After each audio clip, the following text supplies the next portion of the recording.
اہم خبر یہ ہے کہ سپریم کورٹ کے ملازمین سے دفاتر میں پرائیویٹ جتنے بھی لوگ ہیں ان کی ملاقاتوں پر پابندی عائد کر دی گئی ہے۔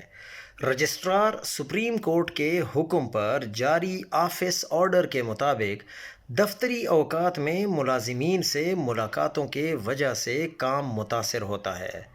سپریم کورٹ ملازمین کو دفتری اوقات میں 5 منٹ ملاقات معمہ ہی بن گئی، کیونکہ سپریم کورٹ کی برانچز سے نکل کر باہر فیسیلیٹیشن سینٹر تک آنے اور واپس جانے میں تقریباً 10 منٹ لگ جاتے ہیں۔ بہت ہی تیز آئیں جائیں پھر بھی 6 منٹ تو کم از کم لگ ہی جاتے ہیں۔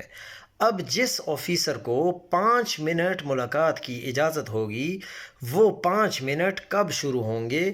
اگر تو دفتر سے نکلتے وقت شروع ہوں تو وہ تیز تیز آنے جانے میں ہی لگ جائیں گے، تو ملاقات کیسے ہوگی؟